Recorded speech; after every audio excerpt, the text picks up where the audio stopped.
I'm Abigail Galván. Welcome to EWTN Pro-Life Weekly. I think there's a real brokenness in the system right now that has been discovered. An alarming investigation finds that organs were taken from patients who were still alive. The changes the leader of a federal agency is now implementing. And I think having that messaging, having the compassion, the love, the respect was so important as we move forward into the next step. Because certainly this is a new chapter. 3 years post-Dobbs, the Attorney General who helped overturn Roe v. Wade shares the pro-life victories her state has seen since the historic Dobbs decision and weighs in on what is needed next. There was a miracle of hope that happened inside of the cell that he was able to bring to these men, and that in some ways he had something to teach me about suffering and about hope. The life and sacrifice of St. Maximilian Kolbe will hit theaters soon. We speak with the director of this new Catholic movie.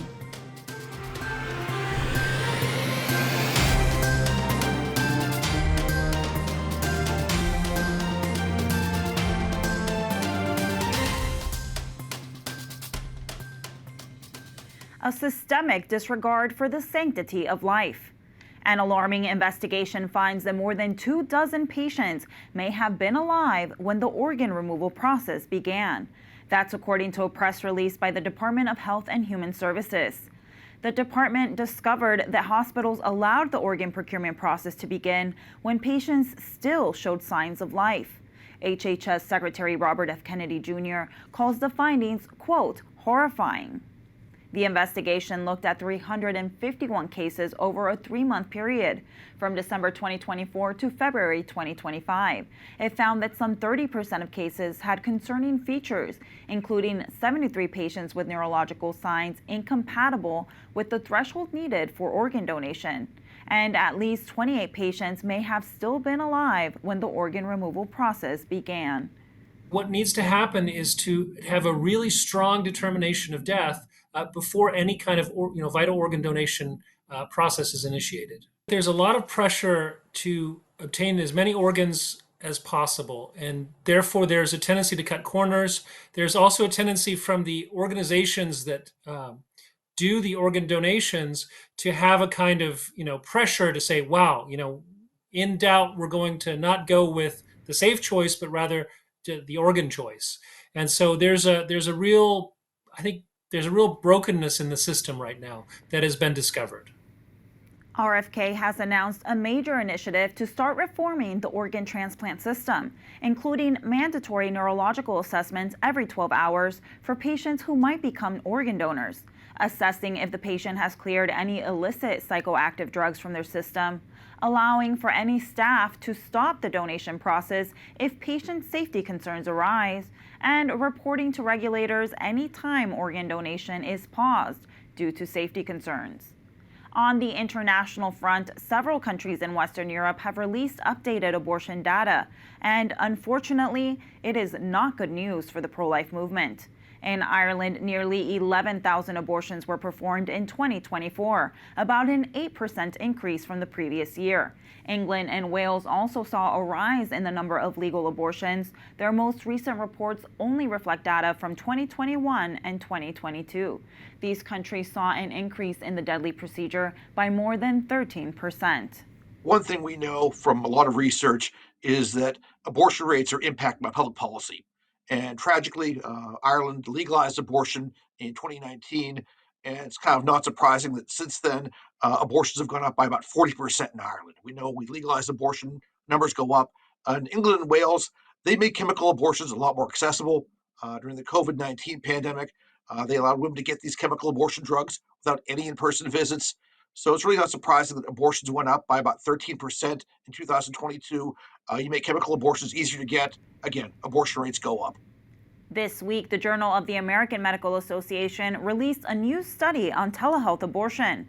The authors unfortunately found that despite strong pro-life laws, telehealth abortion rates were 7 times higher in pro-life states than in states with permissive abortion laws. The landscape of abortion has changed significantly after the overturning of Roe v. Wade. Mississippi Attorney General Lynn Fitch helped bring the Dobbs case to the Supreme Court for that historic win. I had the opportunity to speak with her about her continuing work on the pro-life front. She shared the initiatives supporting mothers and children in her state and also weighed in on the move to defund Planned Parenthood. Take a look. We are now celebrating the 3rd anniversary of your historic win at the Supreme Court, which overturned Roe v. Wade. Are you seeing what you hope to see across the nation as states take control of the abortion issue? And in short, what is your reaction 3 years post-Dobbs? Well, it's hard to believe it's been 3 years. I mean, what a true God case for the Mississippi Dobbs case to move forward. And we truly asked the question, overturn Roe v. Wade. But we did it certainly on the premise that we all know, empower women and promote life, that you can do them together. And I think having that messaging, having the compassion, the love, the respect was so important as we move forward into the next step, because certainly this is a new chapter. We were able to now write it. And so in Mississippi, I created the Empowerment Project. And we have taken that to the legislature. They've already passed 12 of our proposals, given us an opportunity to do so many things for women and children to really uplift them, empower them for their next steps in their journey. We've done everything from new baby boxes. We have 6 in the state of Mississippi. We've had our first baby. We were able to get foster parents' Bill of Rights passed. We've worked on tax credits for adoption and child care. So it's just been a number of things that have been so important to do. Even this year, we moved and we said, you know what, we need paid maternity leave for our women in state government. And it passed.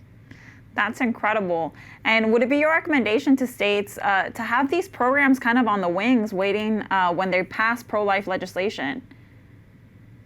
Oh, absolutely. I think every additive that you can have for these young mothers, these children, be ready. And we should be helping them across the board, but this should inspire us even more. For us, we look at particularly the adoption and the foster care system, and we are very engaged in making that a very strong opportunity to get those children into forever homes. And that's been very key for us in the state as well. So anytime you can make those preparations and help those children and help those mothers. That's incredible. Now, the budget reconciliation bill aims to defund Planned Parenthood for 1 year. It took years to get to this point. Does this provide opportunities for attorneys general or governors in other states to bring real health care to women? Well, and that's absolutely what we should be addressing is the health care for the women. Those dollars should be always spent on, again, how do we provide the best health care for the women in our respective states? In Mississippi, we already had a moratorium. The monies for Planned Parenthood could not be used in any way that was not for health care, specifically for women. So I think this is an incredible move, and I think you'll see all of us in our states really focus on how we help women, and we really do identify their needs in the healthcare space and what we can do for them moving forward. Well, Madam Attorney General, just thank you for leading the charge and empowering these women and making sure these children have safe homes. Well, thank you so much. It was just an honor of a lifetime for myself and for my team to represent and have this outcome for overturning Roe v. Wade by the Mississippi Dobbs case. Mark your calendars. The March for Life announced next year's National March will take place on Friday, January 23rd, 2026.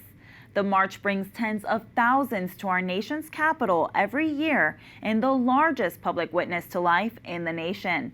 The special day includes a rally with speeches by prominent pro-life leaders and a march around Capitol Hill. Join us on EWTN for complete coverage of the March for Life. We will bring you on-the-ground reports and provide in-depth analysis from pro-life experts throughout the day. Be sure to tune in. On Thursday, August 14th, we celebrate the feast day of St. Maximilian Kolbe, one of the pro-life movement's patron saints. Kolbe was a Polish priest, writer, and a Catholic friar. During World War II, St. Maximilian Kolbe was arrested and sent to the Auschwitz concentration camp for sheltering Jewish refugees from the Nazi regime. He selflessly offered to take the place of a family man condemned to die at the camp. The Catholic friar and 9 other men were sentenced to death by starvation in an underground bunker. Deprived of food and water, Kolbe and 3 other prisoners miraculously survived for 2 weeks before being executed by lethal injection. In 1982, Pope John Paul II canonized St. Maximilian Kolbe as the first martyr of charity. Love is the realest thing. No one can take that from us, even now. We'll triumph in our sorrows. Triumph of the Heart tells the story of the indomitable human spirit and its ability to withstand deep suffering, and when united to Christ, bear great fruit even amidst deep darkness. In the film, Kolbe accompanies these 9 condemned men in the darkest hours of their lives and fights to build a brotherhood of hope amidst their suffering and despair. I had the pleasure of speaking with the director of Triumph of the Heart, Anthony D'Ambrosio, who shared what inspired him to make this movie. Anthony, thank you so much for being here with us today. So tell us, what inspired you to make this movie?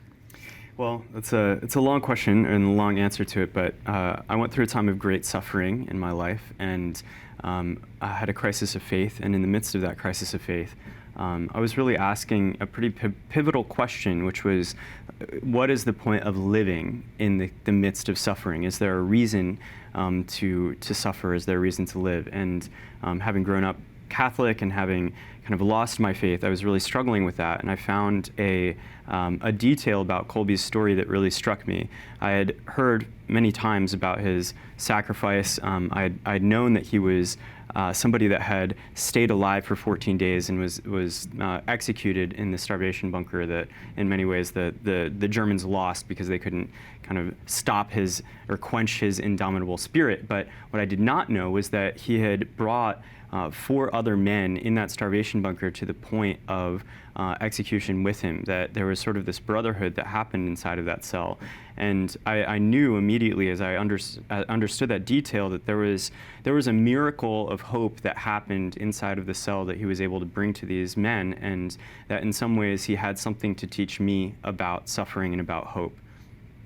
That's really beautiful. Now, you mentioned that in this time where he has this brotherhood, a lot of this film takes part in like a hidden part of Maximilian Kolbe's life. I imagine it took a lot of prayer and reflection in using your imagination in the Ignatian sense.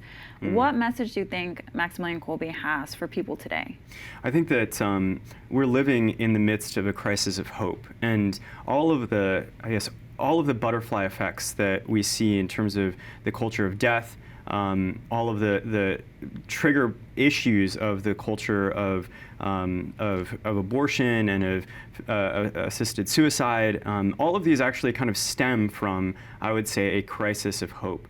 And what I think that Maximilian Kolbe's life ultimately was about, and his death ultimately was about, was answering this question in the face of complete destruction of hope. You know, the Nazis at this time were almost unbeatable. Nobody could see any chink in their armor. They had totally destroyed Kolbe's life's work. He was sort of like the Bishop Barron of his age, had one of the biggest media syndicates, the first really big media syndicate in the Catholic space. And ultimately, what really resounds was this moment of decision for him to love in the midst of that suffering and to hope in the midst of that suffering and to bring that to his fellow inmates. And I think that the message of his life, the message that sort of I was meditating on that I needed, is also a message for our particular culture right now.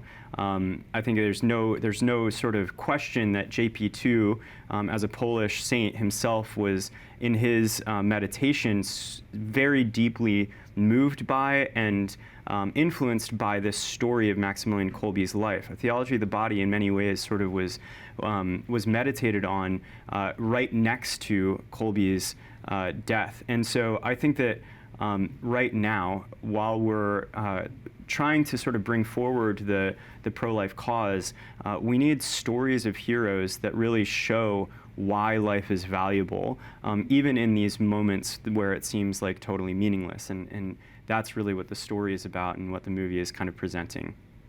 Amen. And can you tell us a little bit about the approach you decided to take with this film? You spared no expense. Why was that? I think that there's this classic trope that Christian or Catholic media is saccharine, it's cheesy, it's poorly produced, on one hand, and then there's this other frustration that it's inauthentic or not particularly loyal to the actual story or the actual saint and trying to put sort of a political agenda from the 21st century into that person's mouth. And I think that our approach in flying out to Poland and doing this in many ways as missionaries of hope, it really felt like we were part of Kolbe's militia and trying to tell his story, you know. And I think that the craftsmanship that we're approaching, the willingness to go to the depths of that story, it's very gritty, it's very dark, it's very human and intense, and shows a version of Kolbe that I think many people will be like completely blown away by and shocked by and moved by, but in many ways also sort of like it's a gut punch. It's like Passion of the Christ. But I think that comes and flows out of the Catholic imagination.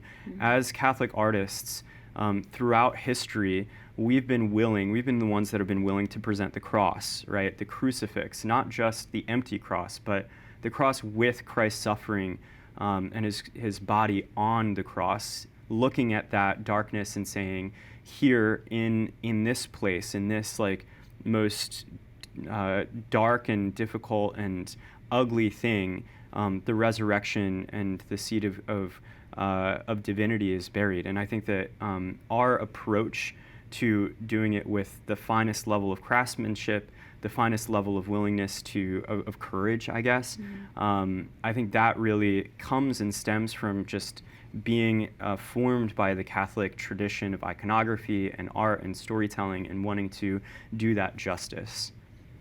That's very beautifully said, and I can't wait to watch the film. So tell us, how can our viewers watch Triumph of the Heart? Well, it will be coming out in theaters in September on the Feast of the Holy Name of Mary, September 12th.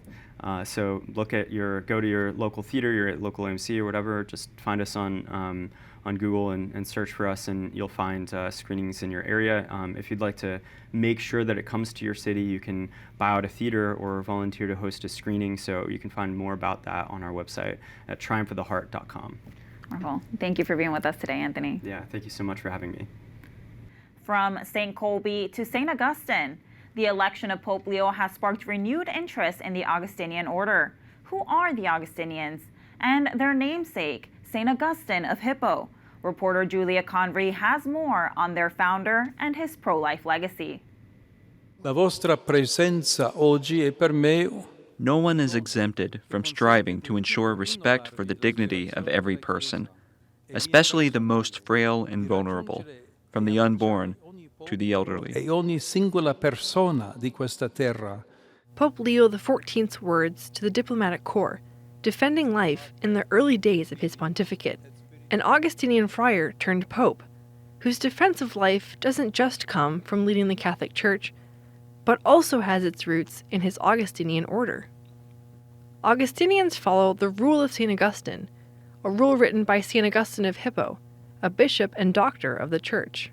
His writings fought various heresies in the early days of the Church and included a defense of the dignity of life.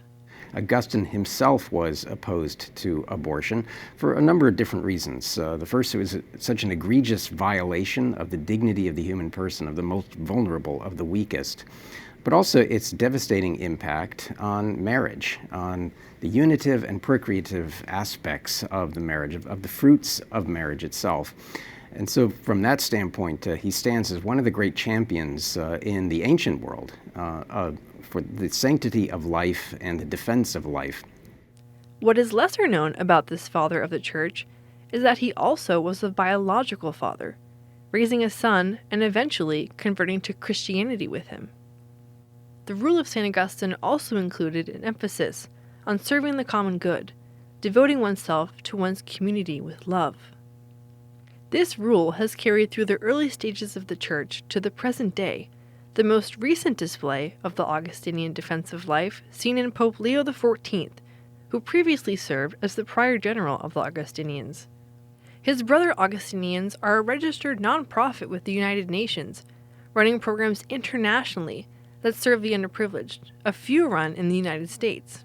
John Green is the executive director of the Augustinian Defenders of the Rights of the Poor, or ADROP, which serves hundreds in the community of Philadelphia. Whether it be healthcare clinics, English classes, or criminal justice reform, He says protecting human dignity is at the heart of what they do. Being able to create spaces where people feel cared for and loved and supported and served, whether or not their beliefs are mine or yours, we want everyone to have the best life that they can under the umbrella of the God that loves them. Meanwhile, just across the border with Mexico, another ministry of Augustinians serves orphans, affirming life by offering children a loving place to call home. It's an expression of the love for the love of God, individually, but also communally. We support each other, we work together to build the kingdom, to build the city of God, if you will, in caring for the most vulnerable among us. Hogar Infantil serves about 30 children at a time, providing for their needs until they are adopted or reunited with their families. Augustinian-run schools in the U.S. support both the orphanage and ADROP, raising funds or volunteering their time, affirming life across borders and generations. Pope Leo places the work of the Augustinians on a world stage, which begs the question, how will his Augustinian heart come to light in his papacy? The Augustinians, throughout the long history of the Augustinian tradition, have served the poor with such enthusiasm and such deep care. And it's certainly something that Pope Leo XIV has demonstrated throughout his life as a missionary in Peru, as the head of the Augustinians in promoting the pro-life cause in all possible ways. But I do think that there's going to be this encouragement of him for us to listen to each other, to respect each other, to respect each other's dignity, and to act out of that deep respect and that deep listening to each other. Julia Convery, EWTN Pro-Life Weekly.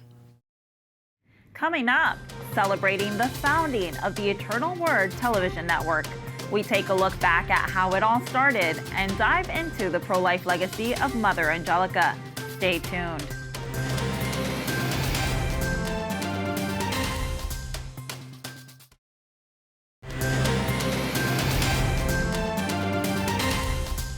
Welcome back. This week marks the anniversary of EWTN's on-air launch. 44 years ago, Mother Angelica had a vision for creating a Catholic television network. What started as a simple garage renovation turned into the birthplace of EWTN's first studio. Through God's grace, a lot of grit, and generous donations, Mother Angelica built EWTN from the ground up into the largest Catholic television network in the world. Over the years, it has grown steadily, now reaching more than 435 million television households in over 160 countries around the world. I am so honored to be part of this growing organization and to help share God's message with our viewers. Mother Angelica advocated for life on and off the screen. We want to take a moment to honor her wisdom and the powerful warnings she shared about the sanctity of life. It's a teaching of the Lord that God alone gives life and God alone takes life. And when we begin to manipulate, then we can be sure we endanger our soul and the soul of others. So I think we need to understand nobody has a choice over life or death except God. Now the pill, oh wow, aren't we smart, huh? Now we not only kill the baby, we're on the risk of killing the mother. But does anyone care? Well, I heard the other day we have too much population. You've already killed millions and millions and millions and millions of children. You got too much population, you kid yourself. Another 10 years would just be a lot of old people looking at each other. And you're too old to reproduce. The culture of death is hard, unbending. It is without love, without compassion, without hope. It's the blackest pit. There's nothing. Nothing but darkness. And you think, well, why are you talking so much about life? Because I want other people to live.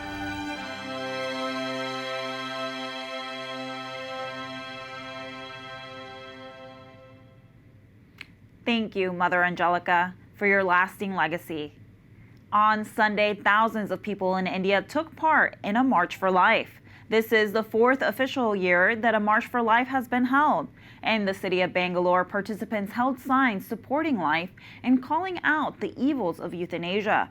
The Catholic-led event also included religious leaders from the Hindu, Muslim, Sikh, and Parsi communities. Depending on the circumstances, abortion is legal up to 24 weeks in India. That does it for this edition of EWTN Pro-Life Weekly. Be sure to like and follow us on our social media channels. You can find us at EWTN Pro-Life on X, Facebook, and Instagram. And sign up for our newsletter, The Pro-Life Pulse, EWTN.com/pro-life. Remember, life is a gift. Your life is a gift. God bless.